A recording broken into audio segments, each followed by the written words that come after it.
하나님의 말씀은 신약성경 빌립보서 1장 4절 말씀입니다. 찾으신 줄 알고 제가 봉독하겠습니다. 간구할 때마다 너희 무리를 위하여 기쁨으로 항상 간구함은 아멘. 여러분 기쁘십니까? 아멘. 기쁨이라는 것은 기분 좋은 일이 있어서 행복하고 만족하고 즐겁고 흥겨운 감정, 이것을 우리는 기쁨이라고 이렇게 표현합니다. 이 사진을 한번 보십시오. 제가 몇 명에게 이 사진을 보고 느끼는 것을 한번 이야기해 보라 그랬더니 크게 여러 가지가 있지만 세 가지로 딱 얘기를 하더군요. 뭐라고 말하냐면 사랑이 넘치는 것 같다, 행복해 보인다, 참 기쁨이 넘치는 그런 가정인 것 같다 라는 겁니다. 여러분 이 사진을 보면서 무슨 마음이 드셨습니까? 찡그리고 싶은 생각이 드셨습니까? 전혀 그렇진 않을 거예요. 비교적 인물도 좀 잘들 생겼고 또 환하게 웃으면서 이렇게 가족 사진을 찍은 거 보면은 굉장히 행복해 보이고 또 사랑스러워 보이고 기쁨이 있는 그런 가정인 것처럼 보이는 건 사실일 것입니다. 엄마와 아빠 그리고 사랑스러운 아들과 딸, 참 행복한 그런 가정의 모습입니다. 이 사진을 보면서 우리는 기쁨이라고 하는 것을 생각해 볼 수 있습니다.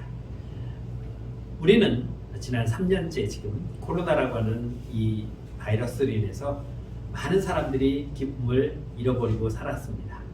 또 우리가 하나님 앞에 기쁨으로 예배 드려야 하는데 하나님 앞에 기쁨으로 예배 드리지 못하고 가정에서 비대면으로 예배 드린 적도 있었음을 우리는 생각해 볼 수 있습니다. 이렇게 아직까지는 그래도 이번 주까지는 마스크를 쓰고 있지만 그래도 이렇게 나와서 함께 모여 예배 드리는 것이 얼마나 소중하고 얼마나 기쁨이라는 것을 우리는 아마 실감해 볼 수 있을 것입니다. 사랑을 나누며 마음의 화평을 느끼며 또 부족한 것이 없는 만족을 느끼며 또 우리 마음속에 생겨나는 여러 가지 좋은 감정들, 느낌들, 이런 것들이 바로 기쁨이다라고 말할 수 있을 것입니다. 역설적이지만 슬픔이 넘치는 가운데서도 우리는 기뻐할 수 있습니다. 예를 든다면 우리 사랑하는 부모님이나 또 배우자나 가족이 하나님의 부름을 받았을 때에 이것은 분명히 우리에게는 슬픔이라고 말할 수 있을 것입니다.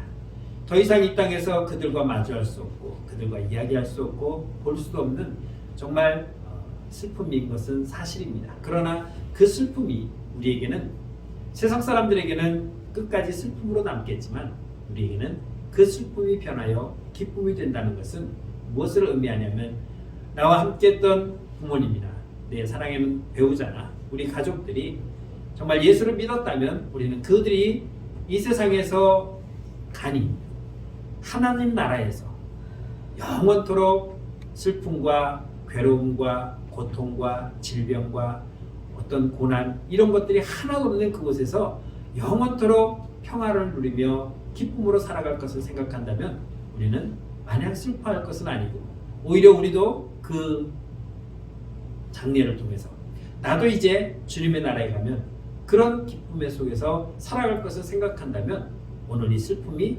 결코 나에게 슬픔이 되지 아니하고 오히려 기쁨으로 소망이 될 수 있다는 것을 우리는 생각해 볼 수 있는 것입니다.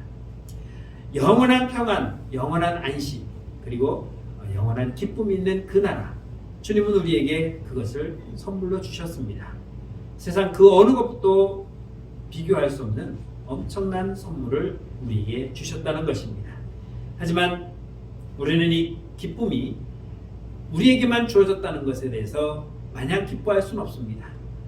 우리의 가족, 우리 이웃들이 아직도 이 기쁨을 갖지 못하고 있다는 것을 기억한다면 우리는 잠시도 머뭇거릴 수 없이 그들에게 이 기쁨을 가질 수 있도록 예수 그리스도를 전해야 할 소명 사명이 우리에게는 있다는 것입니다. 오늘 이 빌립보서를 시작으로 해서 이제 한 17주 정도 걸쳐서 이 말씀을 살펴볼 텐데 바울은 이 빌립보서라고 하는 짧은 서신 속에서 굉장히 많은 기쁨을 노래하고 있고 표현하고 있는 것을 볼 수 있습니다. 그렇다면 바울이 갖고 있는 그 기쁨, 바울이 느끼는 그 기쁨, 그것은 어떤 기쁨이기에 그는 이런 기쁨을 계속해서 우리에게 이야기하고 있는가 말씀을 한번 함께 서론적으로 살펴보고자 합니다. 바울은 빌립보서 1장 3절과 4절에서 이렇게 말씀합니다. 내가 너희를 생각할 때마다 나의 하나님께 감사하며 간구할 때마다 너희 무리를 위하여 기쁨으로 항상 간구한다 라고 이렇게 말하고 있습니다. 교회를 생각할 때마다, 성도를 생각할 때마다 하나님께 감사하며 그 속에서 기쁨을 느낀다라고 그렇게 표현하고 있습니다. 누군가를 생각했을 때 그 사람을 생각하면 입가에 미소가 지어지고 절로 웃음이 나오는 사람이 있는가 하면 그 사람만 생각하면 이가 박박 깔리고 인상이 찌그러지고 그 왼수 같은 거 아직도 안 죽었어 하고 투덜거리면서 막 내 감정이 격해지는 그런 사람이 있을 수도 있을 것입니다. 그러나 바울이 말하는 지금 이 기쁨은 누군가를 생각하면서 화를 내고 짜증을 내는 것이 아니라 내가 그 교회를 생각한다면, 내가 그 교회에 있는 성도들을 생각한다면 나는 기쁘다라고 표현하고 있는 것입니다. 여러분, 우리는 항상 주의 주시는 그 기쁨 속에서 살아가야 할 것을 우리는 소망하며 그렇게 살아가야 할 것입니다. 바울이 생각하고 있는 그 교회는 멀리 떨어져 있습니다. 지금 바울은 로마에 있고 그 교회들은 지금 소아시아에 있는 교회들입니다. 수천 킬로 떨어져 있는 그런 엄청난 거리감에 있음에도 불구하고 바울은 그들을 생각하면서 이렇게 말합니다. 1장 8절에서는 나는 기뻐하고 또한 기뻐하리라고 말씀하고 있고, 또 2장 4절에서는 나의 기쁨을 충만하게 하라고 말씀하고 있습니다. 또한 17절 18절에서는 이렇게 말합니다. 만일 너희 믿음의 재물과 섬김 위에 내가 나를 전제로 드릴지라도 나는 기뻐하고 너희 무리와 함께 기뻐하리니 이와 같이 너희도 기뻐하고 나와 함께 기뻐하라 하고 말씀하고 있습니다. 나를 전제로 드릴지라도, 나를 제물로 드릴지라도, 나는 너희들에 의해서 제물이 되어 드려진다 할지라도 나는 너희들이 하나님을 섬기고 있다면 나는 그것으로 기뻐한다라고 그렇게 말하고 있는 것입니다. 뿐만 아니라 3장 1절 그리고 4장 4절에서도 이렇게 말합니다. 주 안에서 기뻐하라. 주 안에서 기뻐하라. 그리고 3장 1절에서는 끝으로 나의 형제들아 주 안에서 기뻐하라. 4장 4절에서는 주 안에서 항상 기뻐하라. 내가 다시 말하노니 기뻐하라고 말하고 있습니다. 빌립보서라고 하는 짧은 서신 속에서 그는 이렇게 시간마다 순간순간마다 기뻐하라, 기뻐하라, 항상 기뻐하라, 주 안에서 기뻐하라고 말씀하고 있습니다. 여러분, 제가 설교 시간에 말씀드렸지만 우리가 세상에서 느끼는 기쁨은 그 기쁨의 지속력이 최장 얼마나 걸린다고 그랬죠? 3일이면 끝납니다. 우리 아이가 대학에 합격했다. 우리 아이가 결혼했다. 우리 아이가 아이를 낳았다.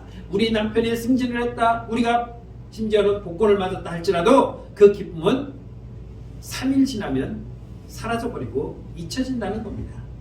그런데 주 안에서 느끼는 기쁨은 3일이 아니라 내 평생 그 기쁨이 지속되는 것이고, 또 하나님 나라에서 영원토록 지속되는 것이 바로 주님이 주시는 기쁨이라는 것입니다. 누구든 슬프며 슬퍼하며 괴로워하며 살아가고 싶은 사람은 없을 것입니다. 할 수만 있다면 날마다 기뻐하며 살 수 있는 그런 삶이 우리는 행복한 삶이라고 그렇게 분명히 말할 수 있을 것입니다. 그런데 지금 이렇게 기뻐하라고 말하는 이 바울의 형편을 본다면 그는 결코 기뻐할 수 있는 상황이 있지 않습니다. 그는 지금 감옥에 있습니다. 감옥에 있는 그가, 여러분 혹시 갔다 오셨어요? 아직 경험을 못 해봤는데, 제가 구치소 그 예배를 인도하러 가서 구치소에 딱 내려갔더니 철장이 이렇게 쭉 있고 큰 칸이 있는데, 그 사람들은 이제 확정되어서 들어간 사람들이 아니라 지금 잡혀와서 이제 조사받기 위해서 갇혀 있는 사람들이에요. 철창을 사이 두고 저는 여기서, 그들은 그 안에서 함께 예배를 드리는데 하나같이 기쁨이라고는 없습니다. 얼굴에 미소 하나도 없습니다. 뭐 속으로 그랬죠. 재수없이 잡혔네. 내가 왜 그랬을까? 내가 미쳤지. 후회하는 사람도 있을 것입니다. 그런데 그들의 얼굴에는 어떻든 기쁨이라고는 의식고 찾아볼래야 찾아볼 수도 없다는 것이죠. 감옥이라는 것은 그런 것입니다. 내 마음대로 다 돌아다닐 수 있는 것도 아니고, 내 의지대로 뭔가 할 수 있는 것이 아니고, 모든 것이 제한되었고, 모든 것이 구속되었고, 모든 것이 제약받는 그런 곳입니다. 그런 곳에 있는 바울이 오늘 성도들에게 기뻐하라고 말하고 있습니다. 그는 이제 죽을 것이라고 하는 것도 감지하고 있습니다. 점점 다가오는 그 죽음의 공포가 그를 엄습해 오고도 있음에도 불구하고 그는 지금 기뻐하라고 말하고 있는 것입니다. 1장 21절에 보면 이렇게 말합니다. 이는 내게 사는 것이 그리스도니 죽는 것도 유익하다라고 말하면서 나는 죽는 것도 유익함을 느낄 수 있을 만큼 내가 기뻐할 수 있는 것은 주 안에서 내가 기뻐하기 때문이다 라고 말하고 있는 것입니다. 세상적으로 바라본다면 결코 기뻐할 수 없는 상황이지만 주님 안에서 생각해보면 나는 너무나 기쁘고 행복하다는 것을 고백하고 있다는 것입니다. 나는 참 기쁘다. 아마 감옥에 있는 사람이 그런 말을 한다면 간수가 그렇게 얘기할 겁니다. 너 미쳤냐? 너 돌았냐? 너 오늘 뭐 잘못 먹었냐? 그 안에서는 절대로 기뻐할 수 없는 상황인데 그 안에서 기뻐할 수 있는 사람은 누굽니까? 바로 바울은 그렇게 할 수 있었고 그래서 감옥에서도 기도하며 찬송을 했더니 옥문이 열리는 이적과 기적이 나타난 것도 그가 그 안에서 기뻐하며 찬양을 하며 주님이 주시는 기쁨을 누렸기 때문에 가능했다라고 말하고 있습니다. 사도행전 28장 15절에 보면 이런 말씀이 있습니다. 그곳 형제들이 우리 소식을 듣고 앞비오 광장과 트레이스 타베르네까지 맞으러 오니 바울이 그들을 보고 하나님께 감사하고 담대한 마음으로 얻으리라고 말하고 있는데 여기 보면은 바울의 명성은 이미 로마에까지 다 미쳐져 있습니다. 전달되어 있습니다. 그런데 바울이 앞선되어 올 때 사람들은 이 타베르라고 하는 트레이스 타베르라고 하는 이 장소까지 바울을 마중 나왔다라고 말하고 있습니다. 이곳이 어디냐면 로마로부터 약 한 50km 정도 떨어진, 그러니까 우리 교회에서 출발하면 의정부 가면은 50km예요. 의정부 북청사까지 가면은 딱 50km인데 그곳까지 가서 바울을 맞이할 정도로 사람들이 바울을 잘 알고 있었다는 것입니다. 지금이야 뭐 차 타고 가면은 1시간이면 가고 전철 타고 가도 뭐 1시간 조금 더 걸리면은 갈 수 있습니다. 그런데 그때는 걸어 다니는 데요. 부잣집 사람은 마차를 타고 말을 타고 갈 수도 있겠지만 일반인들은 그냥 걸어가야 되는 것이에요. 하루 종일 보통 성인이 4km 걸어가는데 그냥 평범하게 걸어갈 때 4km 간답니다. 1시간에. 그러면 50km니까 12시간 30분을 걸어가야 도달할 수 있는 거리인데 그곳에 가서 지금 바울을 맞이했다는 것입니다. 분명 바울은 죄수로 끌려오고 있는데도 불구하고 많은 사람들이 바울을 맞이하러 갔다는 것은 그를 통해서 받은 복음과 그를 통해서 얻은 그 복음의 기쁨을 누렸기 때문일 것입니다.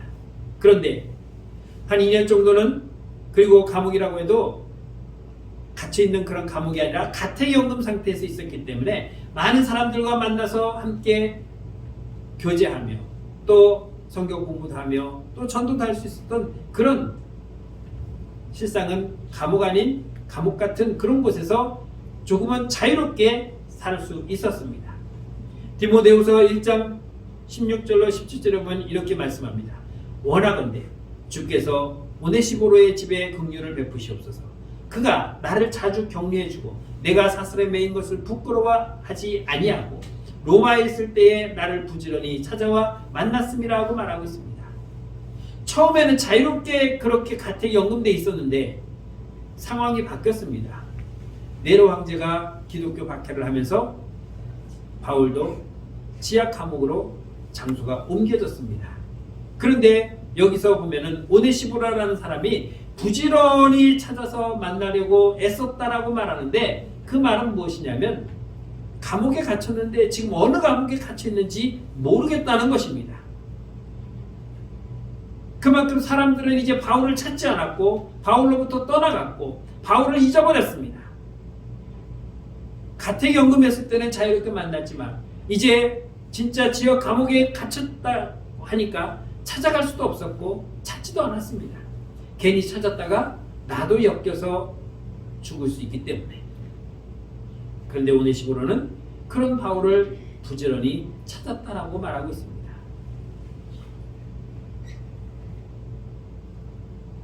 악명 높았던 네로 황제의 그 기독교 대박해 속에서 많은 사람들은 고통과 핍박과 환난을 당했지만 그럼에도 불구하고 주 안에서 기쁨을 누리는 자들이 있었다는 것입니다. 여러분, 코바디스라고 하는 영화를 보셨을 겁니다. 그들은 사자마비 되는 그 순간에도 주님을 부인하지 않았고 기꺼이 물론 무서웠고 공포스러웠을 것입니다. 그러나 그 안에는 성령께서 주시는 기쁨이 있었기에 그 공포를 이겨내고 그 두려움을 이겨내고 당당하게 사자마비 되었지만 그들은 주님의 나라를 포기하지 않았습니다. 잠깐 느끼는 그 고통을 포기하지 아니하고 영원히 누릴 그 기쁨을 소망했다는 것을 볼 수 있습니다. 바울 역시 지금은 괴롭고 외롭고 또 죽음의 그 그림자가 다가오는 그러한 상황에 있음은 분명합니다. 위급한 상황이고 절망적인 상황에 놓여 있는 것은 분명합니다. 그럼에도 불구하고 바울은 성도들을 향해서 기뻐하라고 권면하고 있습니다. 기뻐하라. 주 안에서 기뻐하라. 세상은 너희에게 기쁨을 주지 못하지만 하나님은 우리에게 기쁨을 주시고 주님은 우리에게 기쁨을 주신다고 말씀하고 있고 주님도 분명히 말씀하셨습니다. 내가 주는 기쁨, 내가 주는 이 평안, 세상이 줄 수 없는 그것을 내가 너희에게 준다고 주님도 분명히 말씀하고 있습니다. 바울이 이렇게 당당하게 그 기쁨을 찾을 수 있었던 그 정답은 3장 7절로 9절에서 이렇게 고백합니다. 그러나 무엇이든지 내게 유익하던 것을 내가 그리스도를 위하여 다 해로 여길 뿐더러 또한 모든 것을 해로 여기면 내 주 그리스도 예수를 아는 지식이 가장 고상하기 때문이라 내가 그를 위하여 모든 것을 잃어버리고 배설물로 여기면 그리스도를 얻고 그 안에서 발견하려 함이라 하고 말하고 있습니다.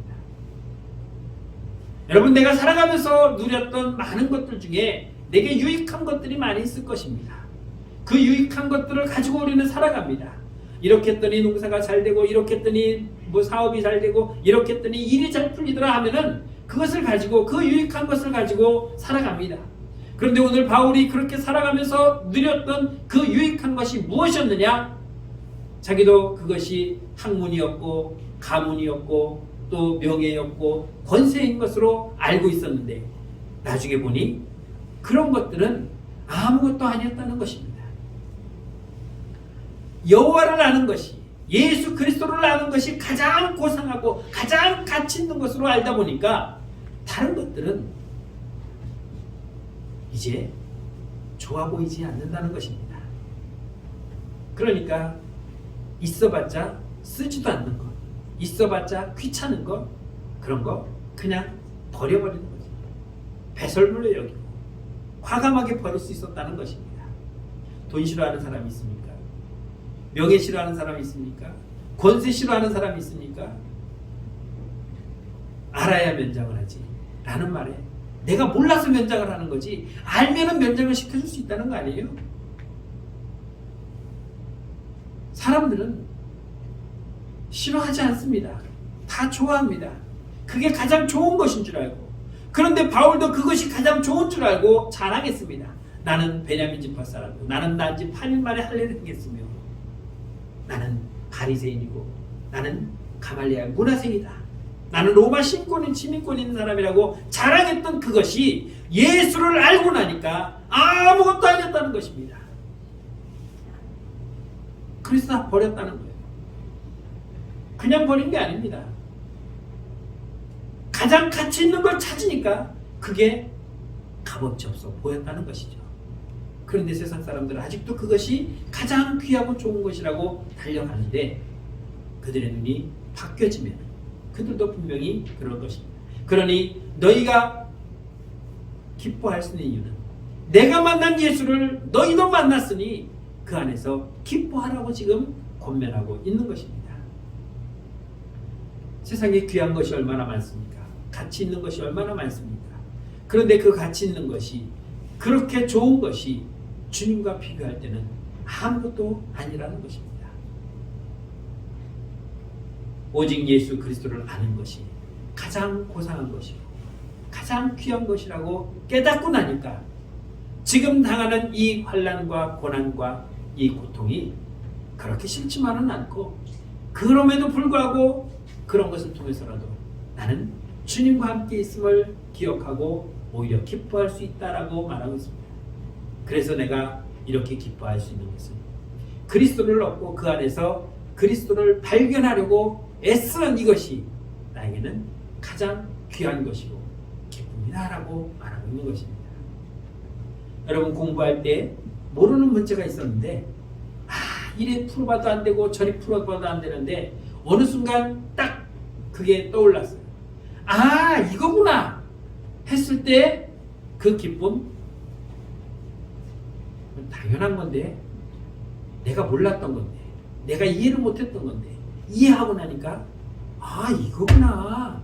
그러면은 그와 같은 문제들은 또 풀어보는 거예요. 풀어보면 잘 풀려요. 다. 이거였는데. 수학이 어렵다고 애들은 말합니다. 그런데 수학도요, 공식만 제대로 알고 있으면 다 풀려요.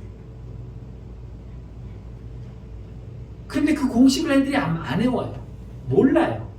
그리고 나니 풀려고 하니 외워지나요? 제가 초등학교 2학년 때 여름방학 숙제가 구구단이에요. 그런데 아무리 외워도 잘 안 외워져요. 제 형님이 잘 봐봐. 2배로 올라. 이렇게. 그거구나. 그러니까 되게 쉽더라고요. 근데 이게 또 9단이 잘 안 외워지네. 그랬더니 9단은 2단의 끝, 3단의 끝, 4단의 끝, 5단의 끝, 각 단의 끝자리가 모인 게 9단이야. 보니까 진짜 그래요. 원리를 아니까 그냥 이해가 되는 거예요. 발견한 거예요. 그 기쁨. 이제는 다 외워갈 수 있겠다. 이제 방학 숙제 끝났다. 발견하기 전까지는 괴로웠어요. 왜 이렇게 안 외워져? 마찬가지입니다. 우리가 예수를 만나야 되는데 교회를 왔다 갔다 한다고 해서 예수를 만나는 건 아니에요. 내 마음속에 주님이 들어오셔야 되는데 나는 꼭 걸어다니고 어딨냐고 빨리 오라고 외치면은 주님이 들어오질 않으니 그분을 만날 수가 없고 그분과 이야기를 할 수 없고 그분의 생각을 알 수가 없는데, 내 마음의 문을 활짝 열고 주님을 맞이하면 주님과 만나서 그분의 이야기를 듣고 그분의 주신 말씀을 깨닫게 되면 놀라운 변화가 나타나고 놀라운 세상이 나타나는데, 그 원리를 알지 못하고 있기 때문에 바울은 그것을 깨달은 겁니다. 그래서 기뻐하라. 주님을 만났으면 기뻐하라. 주님을 만났으면 기뻐하라. 항상 기뻐하라. 기쁠 때만 기뻐하는 것이 아니라 우리는 주님과 늘 함께하고 있으니 늘 항상 그 안에서 기뻐해야 된다라고 말하고 있는 것입니다. 주님은 우리에게 말씀하시기를 내가 곧 길이요 진리요 생명이라고 했습니다. 사람들은 길을 찾아 헤맵니다. 영원히 살 수 있는 생명을 얻기 위해서 사방으로 뛰어다닙니다. 그러나 진정한 길과 생명은 오직 예수 그리스도인 것을 믿으시기 바랍니다. 형통하는 것, 아이를 잘 기르는 것, 사업이 잘 되는 것, 농사가 잘 되어야 되는 것, 이런 것이 가치 없는 것이 아닙니다. 다 잘 돼야 돼요. 그것이 주 안에서 잘 되어야 사람들도 부러워할 거 아닙니까? 그런데 중요한 것은 그거보다 더 중요한 일이 있다는 것입니다. 우선순위. 내 삶의 우선순위가 있어서 무엇을 가장 먼저 해야 되고 그 다음에 무엇을 해야 되는지 순서가 정해져 있으면 되는데, 이 순서가 안 정해져 있으면 뒤죽박죽이 되는 거죠. 여러분, 계란을 이렇게 쌓을 수 있습니까? 세워서? 아무래도 안 돼요. 계란을 하나 놓고 그 위에 계란을 쌓을 수 있어요? 올려놓을 수 있겠어요? 못해요. 또 언제 보니까, TV 보니까 물건에 꼭지점을 맞춰갖고 이렇게 쌓아놓더라고요. 근데 상자를 이렇게 놓는 게 아니라 상자를 세워서 모서리로 된 그곳에 또 올려놓고 또 올려놓고. 정말 신기해요. 저도 해봤어요. 안 돼요. 돌멩이를 또 쌓아 올리는데 뾰족한 부분들이 이렇게 맞춰갖고 세우는데 저게 가능할까 하는데 되더라고요. 저도 해봤어요. 안 돼요. 왜 안 될까요? 원리를 모르니까. 쌓는 사람은 원리를 아니까 쌓는 것이고 우리는 원리를 모르니까 못 쌓는 겁니다. 나는 왜 기쁨이 없을까? 저 사람은 매일 기뻐하며 살아가는데 나는 왜 저런 기쁨이 없을까? 기쁨의 원리를 찾지 못하기 때문인 것이죠. 저 집은 뭔가 뭐를 해도 잘 되는데 우리 집은 왜 뭐를 해도 안 될까? 원리를 모르기 때문인 거죠. 무엇을 먼저 해야 되는지 무엇을 나중에 해야 되는지 모르기 때문에. 여러분 잡채하셨어요? 안 하셨어요? 저희는 잡채했어요. 잡채할 때 맨 먼저 뭐예요? 당면부터 삶아. 그리고 이제 돼지고기 썰어서 볶고 야채 썰어서 볶고 다 해놓고 이제 당면하고 섞으면은 당면이 어떻게 돼 있어요? 떡이 돼 있죠. 뭐부터 해야 되는데? 야채 먼저 볶고 고기 볶고 그리고 당면 삶아서 탁 넣어가지고 간장찌 끓이고 참기름 붓고 그거 막 버무리면은 색깔이 검은띠 하면서 맛있어 보이잖아요. 그래서 좋아하고 먹으면은 이 맛이야. 끝. 그 쉬운 당면을 왜 못 만들까요? 순서가 뒤바뀌니까요. 주님을 만나지 않았는데 기쁨을 어디서 찾습니까? 저 사람 맨날 기뻐하니 나도 기뻐해야지 하하하하 호호 했는데 이 웃음이 언제까지 나오겠어요? 이스라엘 백성들이 출애굽하면서 주님을 만났음에도 불구하고 살아계신 하나님 그들과 함께 있음에도 불구하고 그들은 어떻게 했습니까? 출애굽기 16장 17절로 18절 말씀 보면 이렇게 말합니다. 이스라엘 자손이 그와 같이 하였더니 그 거둔 것이 많기도 하고 적기도 하나 오멜로 되어본즉 많이 거둔 자도 남음이 없고 적게 거둔 자도 부족함이 없이 각 사람은 먹을 만큼만 거두었더라고 말하고 있습니다. 만나가 내렸어요. 그래서 아침에 나가서 거둡니다. 야 얘들아 빨리 나가 우리 다 나가자. 그래서 광주리를 막 있는 대로 없는 대로 다 가져가서 막 담아갔어요. 늦잠 잔 사람이 나가고 보니까 별로 없어. 왜 이렇게 없어? 우리가 늦었네. 요거밖에 없네. 가지고 왔어요. 가지고 와서 봤더니 오멘 뒷박으로 대봤어요. 우리 네 가족 식구가 먹을 만큼 되었어요. 아까 가져올 때는 별로 없는 것 같았는데 그 집에 와서 어떻게 먹나 걱정했는데 돼보니까 가족이 먹을 만큼 되었어요. 온 식구가 나가서 광주리에 막 거두어가지고 딱 야 우리 이거면 한 2, 3일은 먹을 수 있겠다 하고 딱 하려고 반죽을 해보니까 딱 먹을 만큼만 되는 거예요. 많이 거두온 줄 알았는데 우리에게 맞는 만큼만 양이 되었고 적은 것 같이 가져온 것 같은데 먹을 만큼 되었다라는 것이죠. 하나님께서 공평하게 평균치로 나누셨습니다. 너는 니들에 많다고 했지만 그건 욕심이야. 먹을 만큼만 나눠진 거야. 너는 적다고 불평했겠지만 너는 그 적은 것이 아니라 너희가 먹을 만큼 담은 거야. 그래서 가져왔더니 실제로 남지도 않고 모자라지도 않았다는 것입니다. 여러분 재산을 얼마나 모았습니까? 막 모아서 아무리 많이 모은들 우리는 가진 게 없어. 맨날 전전긍긍이야. 우리는 왜 이렇게 가난해? 그럼에도 불구하고 부족하지 않고 남지 않는다는 것은 바로 그겁니다. 우리 눈에는 넉넉해 보이는 것 같지만 그래서 그것이 기쁨인 것 같지만 그것이 기쁨이 아니라 하나님께서 오늘 일용할 양식을 나에게 주신 것이 기쁜 것이지 내가 많이 거뒀다고 착각하는 것이 기쁨이 되지는 않는다는 것입니다. 나는 왜 이렇게 없어? 나는 조금이야? 나는 이거밖에 안 돼? 하고 불평하지 말고 그것을 가지고 기뻐하고 감사하는 것은 하나님 너에게 필요한 만큼 주신 것이지 부족하지 않다는 걸 우리에게 깨닫게 해주신 것입니다. 내가 알지 못한 것을 하나님은 알고 계십니다. 저 사람은 왜 이렇게 많이 가져가? 가져가는 이유가 있겠죠. 나는 모르지만 가져가는 사람하고 하나님은 알고 계십니다.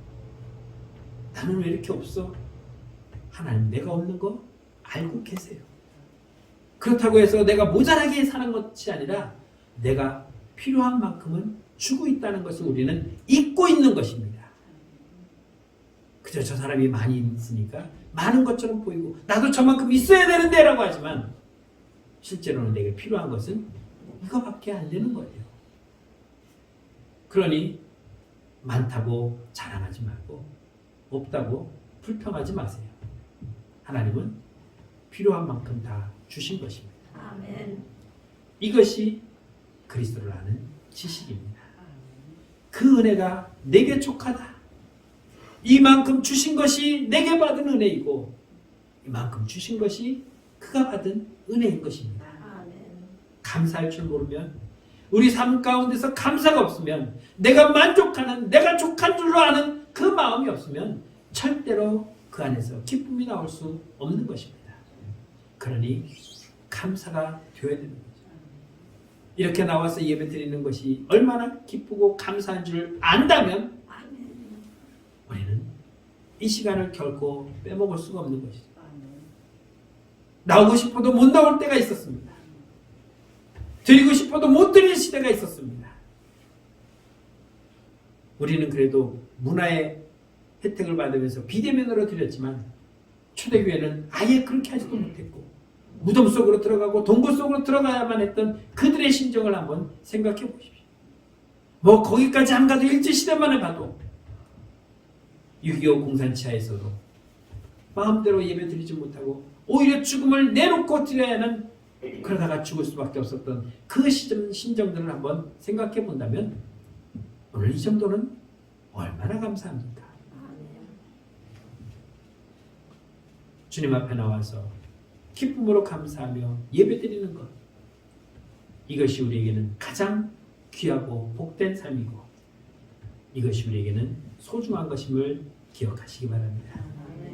예수 그리스도를 믿으면서 언제나 주 안에서 살아가면서 기쁨이 없다는 건 잘못된 것입니다.